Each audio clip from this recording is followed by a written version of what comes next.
예수님을 감동시킨 백부장의 믿음 오늘 두 번째로 말씀을 드립니다. 지난번에 예수님을 감동시킨 백부장의 믿음에 대해서 한 가지 먼저 말씀드렸습니다. 백부장이 어떻게 예수님을 감동시키셨는가? 사랑으로 감동을 시켰다고 말씀드렸습니다.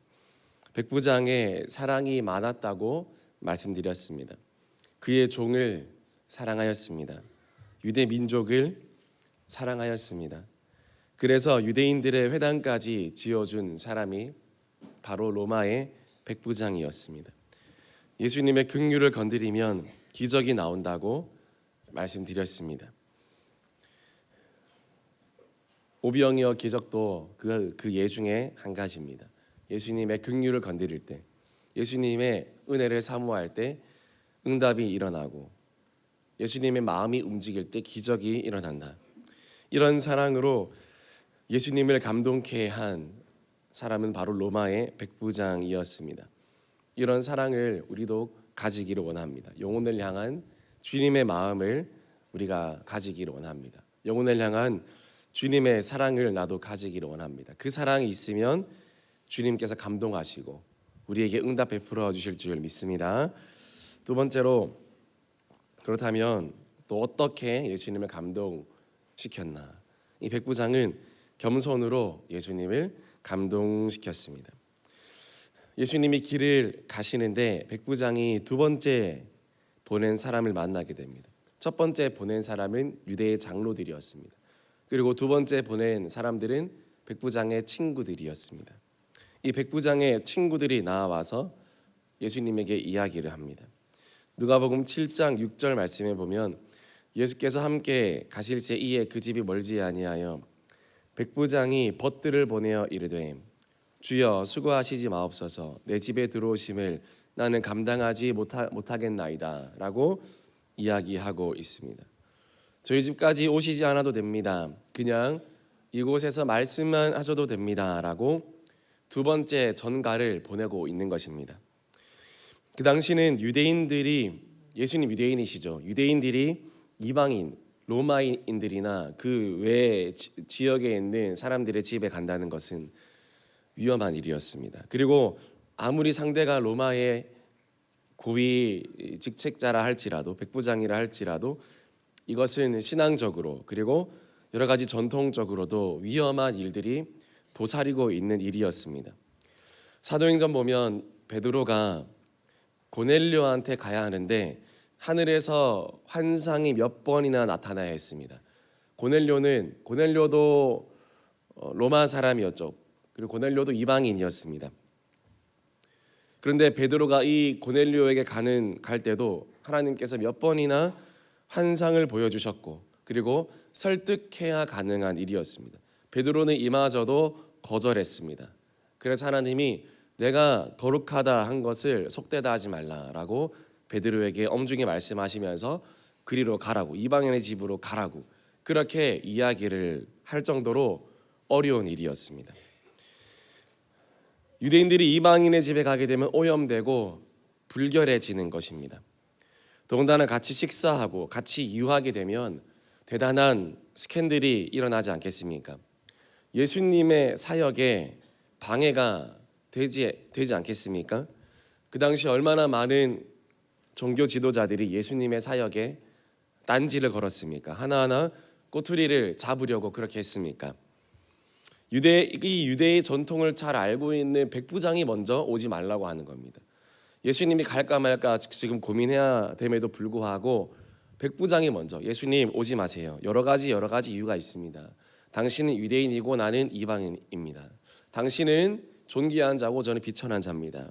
그런 예수님을 배려하는 마음이 이 백부장의 마음에 있었던 것입니다. 겸손한 마음이 백부장의 마음에 있었던 것입니다. 이것이 바로 예수님께서 백부장에게 두 번째로 감동하신 이유입니다. 이런 겸손이 예수님의 마음을 또한 움직이게 만든 것입니다. 누가복음 7장 4절에 보면 그 전에 장로들이 한 이야기가 이거는 나오는데요. 7장 4절에는 그 전에 장로들이 예수님에게 이렇게 이야기했습니다. 이 일을 하시는 것이 이 사람에게는 합당합니다. 이 사람에게는 합당한 일입니다. 라고 이 장로들이 예수님께 청원을 하는 것입니다. 그런데 6절의 백부장은 무엇이라 이야기합니까? 이것은 친구들을 보냈을 때 백부장이 한 말인데요. 주여 수고하시지 마옵소서, 내 집에 들어오심을 나는 감당하지 못하겠나이다 라고 이야기합니다. 4절에 합당하나이다 라는 이 말과 6절에 나 감당치 못하겠다라는 이 말은요 거의 같은 말입니다. 장로들은 예수님 앞에서 그가 합당합니다, 그가 그럴 만한 가치가 있는 사람입니다 라고 했지만, 이제는 친구들까지 보낸 백부장의 입에서 나오는 말은 나는 감당하지 못하겠습니다. 이 말은 나는 합당하지 않습니다, 나는 그럴 만한 가치가 없습니다 라고 겸손하게 백부장이 지금 이야기한 것입니다. 그의 겸손을 또한 드러낸 것입니다. 예수님은 여기에 계속 감동을 받고 있는 것입니다. 보통 백부장이라면 어떤 말을 했을까요? 나 백부장이야, 회당도 지어졌지, 예수 한번 데려와봐, 내 종 한번 고쳐보라 그래. 그렇게 이야기하는 게 익숙해야 됩니다. 그리고 사회적으로 보나 여러 가지로 보나 문제가 없습니다.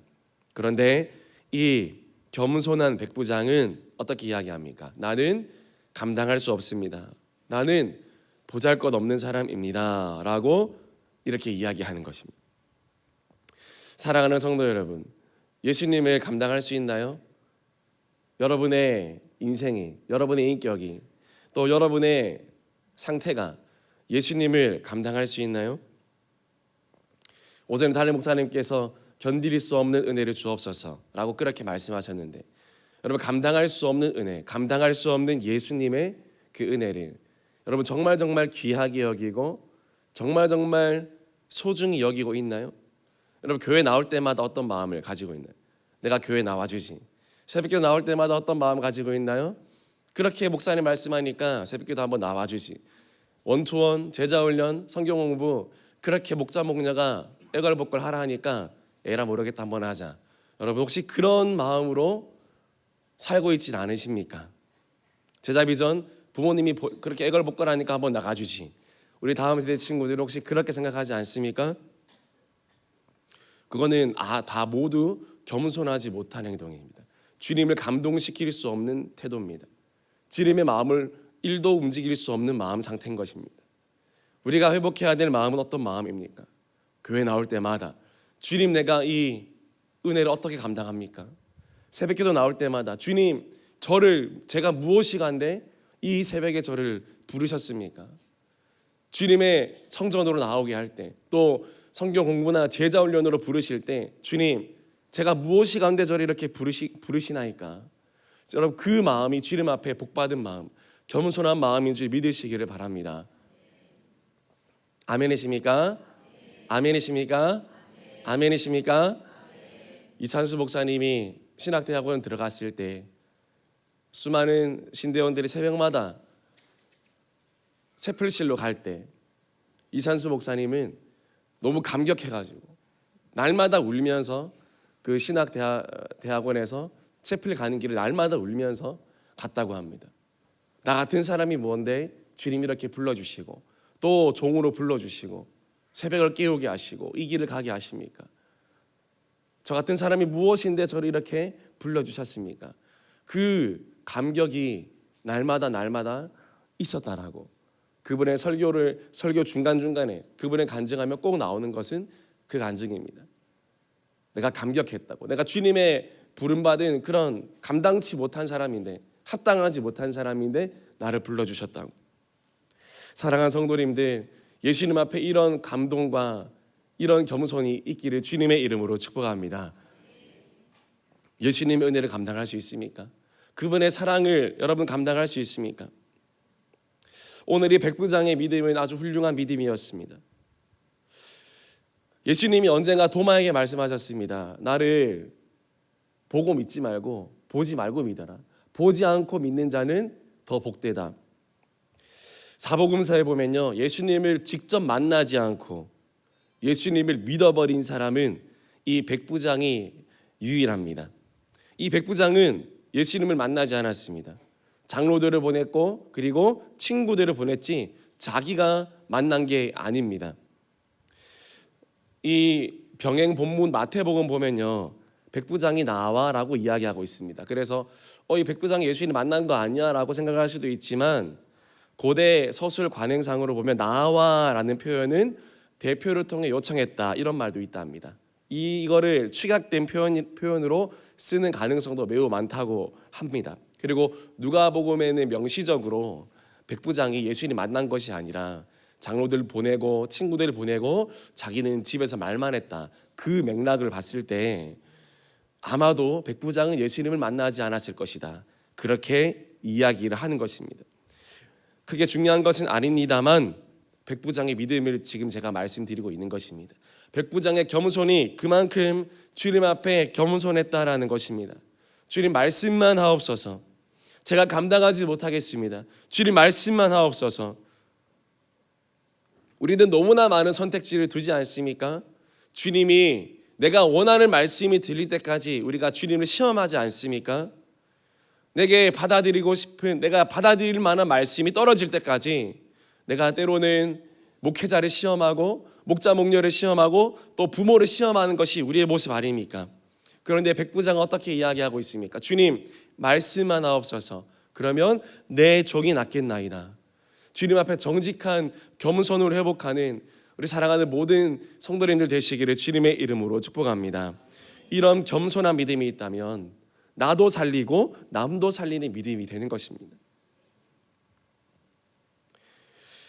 20세기의 예수라고 불리는 슈바이처 박사가 아프리카에서 사역했죠. 아프리카에서 사역했습니다. 그래서 그곳 병원에서 죽어가는 생명들을 위하여서 모금도 하고 사역도 하고 거의 성자같이 살았죠. 그렇게 재능 많은 슈바이처가 성지순례에 갔을 때도 그곳에조차 슈바이처의 흔적이 남아 있었습니다. 그런데 이 슈바이처가요, 한 번은 모금을 하기 위해서 그의 고향에 돌아올 때 고향역에 많은 사람들이 몰려들었습니다. 야, 이제 성자가 온다, 정말 예수님 닮은 사람이 온다, 위대한 인류의 봉사자가 온다, 그렇게 영접하러 나왔어요. 열차가 도착했을 때 맞으러 나온 그 환영객들은 이 1등 칸에서 나오겠지, 아니면 2등실에서 나오겠지, 그렇게 기다리고 있었습니다. 그러나 그는 모두의 예상을 깨고 맨 뒷칸에서 나왔습니다. 3등 칸에서 걸어 나오고 있었습니다. 영접객들이 달려가서 이 슈바이처 박사님에게 이야기했습니다. 왜 3등 칸에 타고 오셨느냐, 그렇게 원망스럽게 물었습니다. 좀 편하게 오시면 안 되냐고. 그때 슈바이처 박사는 웃으면서 대답했습니다. 열차에 4등 칸이 없더라고. 무슨 말입니까? 내가 4등 칸이 있었으면 내가 거기 갔다. 여러분, 그의 태도는 더 낮은 자리가 없음을 아쉬워하는 태도였습니다. 사랑하는 성도님들, 교회를 섬길 때 그런 마음으로 섬길 수 있기를 주님의 이름으로 축복합니다. 주님을 섬길 때 이런 마음으로 주님을 섬길 수 있기를 예수님의 이름으로 축복합니다. 집사님 왜 거기 계십니까? 더 낮은 자리가 없어가지고. 얘야 왜 거기 있니? 4등 칸이 없어서, 5등 칸이 없어서 제가 여기 있습니다. 겸손한 자가 존경을 받습니다. 우리 교회 성도님들 다들 너무 정말 겸손하십니다. 제가 볼 때도 정말 겸손하십니다. 어떠한 직제나 직위에 상관없이도 자신이 맡으신 일을 꿋꿋이 감당하시고 실은 내색하지 않으시고 다 감당하려 하시고 책임지려 하시고, 어떤 무슨 오래 그 자리에서 섬기셨든 그러지 않으셨든, 또 장로님이든 권사님이시든 어떤 대우나 어떤 자리나 그것을 얻으려고 하기보다는 정말 주님의 몸된 교회를 위해서 한 마음으로 섬기려고 하는, 정말 그 모습을 볼 때 많은 감동이 됩니다. 우리 교회가 주님 앞에 끝까지 겸손한 교회가 될 수 있기를 주님의 이름으로 축복합니다. 보화는 가장 깊숙한 곳에 있습니다. 높이 있지 않습니다. 깊이 파야 나오는 것이 보화입니다. 겸손의 사람은 보화처럼 빛나는 사람인 것입니다. 여러분의 믿음이 주님 앞에 겸손하여서 보화처럼 빛날 수 있기를 주님의 이름으로 축복합니다.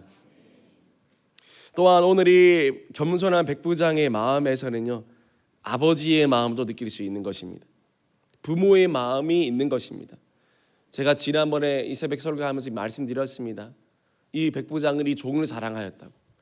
백부장이 자기의 부모를 사랑했다, 친구를 사랑했다, 자식을 사랑했다, 이건 말이 되지만 종을 사랑했다, 이거는 사실 말이 안 되는 일이라고 말씀드렸습니다.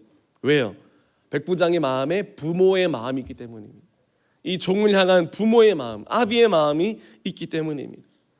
바울도 말했습니다. 1만 스승이 있지만 부모는 없다, 아비는 없다. 우리 교회는 왜 좋은 교회입니까? 우리 교회는 스승이 되려 하기보다 부모가 되려 하고, 또 선생을 하기보다 어미와 아비가 되려 하는 분들이 더 많기 때문에 우리 교회는 좋은 교회 아니겠습니까? 부모와 학부모의 차이가 무엇입니까? 그 차이를 시로 옮겨 놓은 것이 있길 한번 말씀드립니다. 부모는 멀리 보라 하고 학부모는 앞만 보라 하네. 부모는 함께 가라 하고 학부모는 앞서 가라 하네. 부모는 꿈을 꾸라 하고 학부모는 꿈꿀 시간을 주지 않네. 짧은 시지만 우리에게 많은 생각을 하게 합니다. 당신은 부모입니까? 아니면 학부모입니까? 영적 부모가 될 수 있기를 주님의 이름으로 축복합니다. 오늘 백부장은 그런 마음을 가지고 있었습니다. 오늘 백부장은 겸손한 사람이었고, 주님의 은혜를 감당치 못하는 겸손한 사람, 그리고 부모의 심정, 아비의 심정을 가진 그런 사람이었기 때문에 예수님의 마음이 감동이 된 것입니다. 이런 마음으로, 이런 신앙으로 주님을 감동시킬 수 있기를 주님의 이름으로 축복합니다. 세 번째로요, 백부장은 마지막입니다. 예수님의 권위를 받아들였습니다. 백부장이 예수님의 권위를 받아들이는 일은 어려운 일입니다. 로마 백부장이 천부장의 권위를 받아들이는 것은 아주 쉽습니다. 백부장이 시저의 권위를 받아들이는 것은 쉽습니다. 그런데 아무 타이틀이 없는, 아무런 지위가 없는 군인도 아니고 자기 나라의 식민지 치하에 있는 평범한 나사렛 청년의 권위를 받아들인다는 것은, 그것은 보통 어려운 일이 아닙니다. 예수님을 감동시킨 것은 이 백부장이 자기 인생에 있어서 예수님의 권위를 받아들였다라는 것입니다. 그것도 아주 극진하게 예수님의 권위를 받아들였습니다. 사랑하는 모든 성도님들이 예수님의 권위를 인정할 수 있기를 주님의 이름으로 축복합니다. 사진 보면요, 왼쪽에 그림이 자주 보신 그림이시죠? 사형리 보면 나옵니다. 사형리 보면 후반부에 나오는 그림입니다. 왼쪽에 보면 의자가 있죠. 그리고 동그라미는 내 인생입니다. 그리고 의자는 내 인생의 왕좌입니다. 누가 주인으로 앉아 있느냐입니다. 왼쪽 보면 S는 셀프입니다. 나 자신이 의자에 앉아 있습니다. 그리고 예수님은 십자가는 밖에 있습니다. 그러므로 어떻게 되었습니까? 그리스도께서 밖에 계시고 모든 일을 내가 주관함으로 자주 좌절과 혼란과 우울과 절망과 모든 그릇된 것에 빠지게 된다는 것입니다. 언제요? 내가 내 인생의 주인이 될 때. 그때 동그라미는 인생에 일어나는 수많은 일들인데 이거는 중구난방입니다. 아무것도 제대로 되는 일이 없습니다. 왜요? 내가 내 인생의 주인이 되기 때문에 그렇습니다. 사랑하는 우리 학생들, 목사님 저를 보세요. 고개 들고. 그림 떼어주세요. 왜 자꾸 일이 꼬이고 그리고 사건 사고가 터집니까? 왜 내 인생이 난잡합니까? 왜 죄 가운데 빠져들어갑니까? 왕좌의 자리에 내가 앉아있기 때문입니다. 내가 하나님이 되었고 내가 판단자가 되었고 내 감정, 내 인생, 내 모든 것의 주인이 내가 되었기 때문에 인생은 가면 갈수록 힘든 것입니다. 그래서 9학년보다 10학년이 더 힘들고 10학년보다 11학년이 더 힘들어지는 이유는 가면 갈수록 내가 주인이 되기 때문입니다. 그래서 그런 것입니다. 여러분, 근데 이거는 비정상적인 것입니다. 우리 인생은 어떻게 돼야 됩니까? 가면 갈수록 주님 안에서 정돈되고, 가면 갈수록 주님 안에서 질서가 잡히고, 가면 갈수록 주 안에서 평안해야 됩니다. 그거 어떻게 될까요? 오른쪽 그림처럼 되면 됩니다. 내 인생의 왕좌의 자리에 내가 내려오고 예수님이 십자가가 올라가고 예수님이 주인이 되시면 내 인생의 모든 일들은 정리가 되고 또 내가 감당하지 못한 일은 주님이 책임져 주시고 하나님께서 모든 계획과 주님과 일치된 생활을 우리가 할 수 있게 된다라는 것입니다. 사랑하는 모든 성도님들, 인생의 왕좌의 자리에 예수님을 올려놓을 수 있기를 주님의 이름으로 축복합니다. 내 인생이 주님께 붙잡혀지기를 주님의 이름으로 축복합니다. 그것이 바로 예수님을 주님으로 인정하고 시인하는 인생의 능력이고 열매이고 응답인 것입니다. 누가복음 7장 7절에 보면요, 그러므로 내가 주께 나아가기도 감당하지 못할 줄 알았나이다. 말씀하나 하사 내 하인을 낫게 하옵소서. 원래 주는 누굽니까? 당시 로마의 육군 사관학교에 입관할 때 시저에게 맹세합니다. 시저에게 필승합니다. 그분이 퀴리오스, 나의 주님이 되십니다. 그런데 예수님을 향해 백부장은 주님, 나의 퀴리오스, 나의 주님이십니다. 저도 권위자이기 때문에 하라 하면 하고 오라 하면 옵니다. 예수님도 말씀만 하옵소서. 당신이 진정한 권위자이십니다. 사랑하는 성도님들, 하나님 나라가 무엇입니까? 사랑하는 학생들, 하나님의 나라가 무엇입니까? 하나님의 권위가 통하는 나라, 하나님의 권위가 통하는 나라가 하나님의 나라인 줄 믿으시기를 바랍니다. 이 시대에 과연 하나님의 권위가 통하는 시대가 맞습니까? 말씀의 권위가 통하는 시대가 맞습니까? 가정에서, 학교에서, 교회에서, 나라에서 말씀의 권위가 통하고 있습니까? 교육은 무엇입니까? 교육은 곧 권위의 교육입니다. 권위에 대한 교육입니다. 수학, 영어, 사회가 교육이 아니라 권위를 가르치는 것이 교육입니다. 세상의 권위에 순종할 것이냐, 말씀의 권위에 순종할 것이냐, 그것이 바로 교육인 줄 믿습니다. 하나님은 하나님이시다. 우리 따라할까요? 하나님은 하나님이십니다. 부모님은 부모님입니다. 교사는 교사입니다. 아멘. 그리고 가정도 가정이고요. 누가 뭐래도 가족은 가족이고, 누가 뭐래도 교회는 교회입니다. 목회자는 목회자고요. 이것들은 규범의 문제가 아닙니다. 도덕의 문제도 아닙니다. 이것은 내가 하나님의 권위를 인정했냐 하지 않았느냐의 문제입니다. 이 권위를 통하게 하는 것이, 이 권위를 깨닫고 이 권위가 내 삶의 기준이 되게 하는 것이 교육입니다. 내가 그렇게 교육을 받아야 되고 우리 다음 세대들도 그렇게 교육을 받아야 됩니다. 그런 하나님의 권위가 통하고 주님의 말씀이 상식이 되는 은혜가 우리 대흥교회에 넘치기를 주님의 이름으로 축복합니다. 지상명령이 무엇입니까? 하나님의 권위가 온 열방에 통하게 하라는 것입니다. 마태복음 28장 18절에서 20절 말씀 보면 주님의 지상명령이 나옵니다. 18절에 무엇이라 이야기했습니까? 예수님께서 하늘과 땅의 모든 권세를, 모든 권위를 내게 주셨다. 19절에 분명히 이야기하고 있습니다. 아버지와 아들과 성령의 이름으로 권위의 출처입니다. 여기서부터 모든 것이 흘러나옵니다. 그분들의 이름으로, 아버지와 아들과 성령의 이름으로 세례를 베풀고, 20절에 내가 너희에게 분부한 모든 것을 가르쳐서 지키게 하라. 나의 권위를 다 인정하게 하라. 말씀에 순복하게 하라. 그 말입니다. 하나님의 권위가 가정과 교회와 일터에, 또 교회에 임하는 것이 하나님의 나라인 줄 믿으시기를 바랍니다. 이 백부장의 마음에는 이미 하나님의 나라가 임하고 있는 것이죠. 로마인, 이방인이더라도 상관없습니다.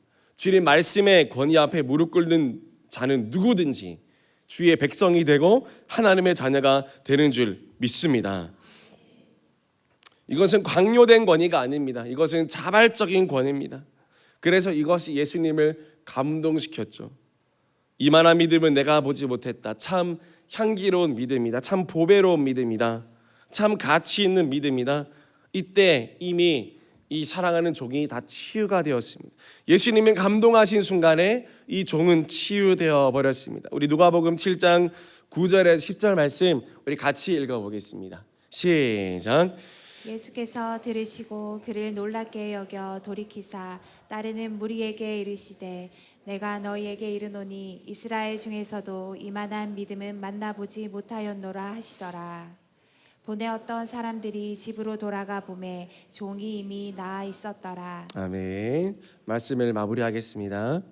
예수님이요 선포도 하지 않았습니다.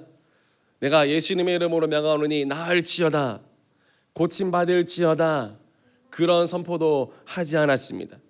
신방도 하지 않았고 안수도 하지 않았고 아직 백부장도 만나지 못했고 그 종은 도독 보지 못했지만 언제요? 예수님이 감동하고 예수님이 심쿵하는 순간에 그만 그분의 능력이 나가버렸습니다. 종은 고쳐졌고 회복되고 역사가 일어났습니다. 사랑하는 성도님들, 하나님과 사람에게 감동이 되는 인생이 될 수 있기를 주님의 이름으로 축복합니다. 이 치료된 종은 백부장이 가진 믿음의 물증이었습니다. 보이지 않는 백부장의 믿음의 증거가 바로 이 고침받은 종이었습니다. 사랑하는 모든 성도님들의 믿음 생활 가운데, 믿음 가운데 이 믿음의 증거가 나타나기를 주님의 이름으로 축복합니다. 나 때문에 고침받은 종이 있기를 원하고, 나 때문에 고침받은 영혼이 있기를 소망하고, 나 때문에 고침받은 목원과 또 영혼들이 있기를 원합니다. 내 믿음이 믿음의 물증이 되어 증거가 되어 나타나기 원합니다. 주님 말씀만 하사 역사하여 주시옵소서.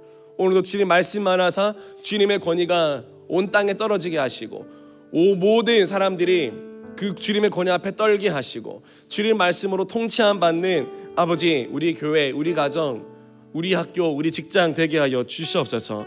여러분이 있는 곳에서, 각자의 있는 곳에서 여러분 한 사람 한 사람이 백부장이 되어서 주님을 감동시켜서 주님의 역사와 믿음과 회복이 일어나는 그런 오늘이 될 수 있기를, 그런 여러분의 삶이 될 수 있기를 주님의 이름으로 축복합니다. 예수님 감동시킨 믿음, 첫 번째로 사랑으로 감동시켰고, 두 번째로 겸손으로 감동시켰고, 세 번째로 그분의 권위를 인정함으로 감동시켰습니다. 주님, 나도 주님 앞에 이렇게 나아갈 수 있게 하여 주시옵소서. 우리 함께 주님 앞에 기도할 수 있기를 소망합니다. 우리 같이 기도합시다. 주님, 이